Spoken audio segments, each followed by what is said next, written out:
तो आज की मोटिवेशन में हम बात करेंगे एक ऐसी स्त्री के बारे में जो कि हमारे हर गांव हर मोहल्ले में लगभग पाई जाती हैं और बहुत ही खतरनाक औरतें होती हैं। ऐसी औरतें किसी भी घर की सुख शांति को क्षण भर में नष्ट कर देती हैं।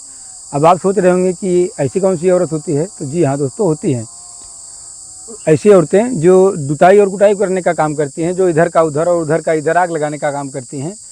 ऐसी औरत बहुत ही खतरनाक होती हैं, चाहे वो औरत हो या पुरुष, दोनों ही बहुत खतरनाक होते हैं, जो चुगली करने का काम करते हैं, दुताई करने का काम करते हैं।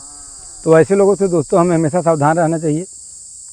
ऐसी स्त्रियों के लिए हमारे प्रतापगढ़ ज़िले में एक निर्झर प्रतापगढ़ी के नाम से लेखक हैं, वह 4 लाइन लिखे हैं, आप लोग को बताना चाहता हूँ। वह कहते हैं कि कुटनी जौने घर में जाए काने में फुसकई बतियाए, कुटनी जौने घर में जाए काने में फुसकई बतियाए, वहाँ घर में कैसे गन्ना बैठे लहुरी और जेठानी में, जब भैंस कूद गई पानी में। उनके कहने का मतलब है कि दुताई करने वाली औरत जब जाकर किसी घर में कुछ देर तो देवरानी के जाकर कान में खुसुर फुसुर करेगी, उसको भड़काएगी जेठानी के खिलाफ, फिर जेठानी के पास जाएगी, उसको देवरानी के खिलाफ भड़काएगी, सास को बहू के खिलाफ और भाभी को ननद के खिलाफ। मतलब टोटली काम उसका आग लगाने का होता है। ऐसे लोगों से बचने का सिर्फ एक ही रास्ता है दोस्तों।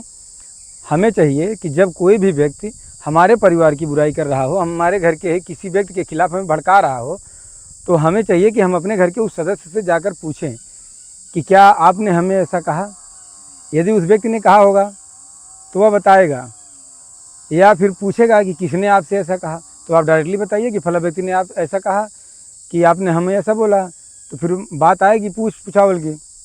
जब 1 बार 2 बार ऐसा आप करेंगे, उस व्यक्ति को सामने लाएंगे, और यदि वह व्यक्ति सिर्फ आग लगाने का काम कर रहा है, झूठ फरेब के झगड़े लगाने चाहता है, तो 1 बार 2 बार बेइज्जत होगा, तो फिर ज़िंदगी में आपके परिवार में ऐसा कभी नहीं करेगा।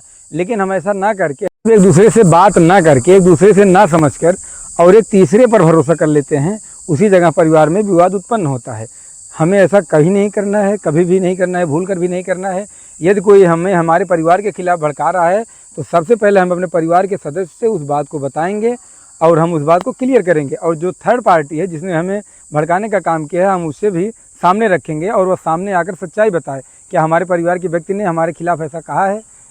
तो मैं आप लोगों को बता देना चाहता हूँ, जो इस तरीके की, चाहे वह स्त्री हो या पुरुष हो, जो इधर की उधर करने वाले हैं, चुगली करने वाले हैं, वह किसी के सगे नहीं होते, न हमारे न आपके, किसी के नहीं।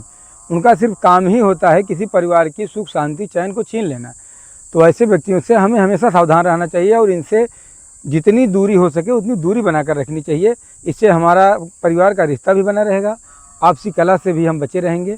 तो आप सबसे मेरी इतनी रिक्वेस्ट है, यदि कोई भी आपके परिवार को तोड़ने का काम कर रहा है, भड़काने का काम कर रहा है, तो सबसे पहले आप जिस व्यक्ति के खिलाफ वो भड़का रहा है, सीधे जाकर उससे बात कर लीजिए, जिससे कभी ऐसी गलतफहमी ना पैदा हो। हम उम्मीद करते हैं कि आप सबको हमारी बात ज़रूर समझ में आई होगी। यदि आपको हमारा वीडियो पसंद आया है तो इस वीडियो के लिए एक लाइक और कमेंट में लाल दिल ज़रूर भेजें और हमारे चैनल को सब्सक्राइब कर लें, ताकि ऐसे ही नेक्स्ट वीडियो आपके पास सीधे पहुंच सके।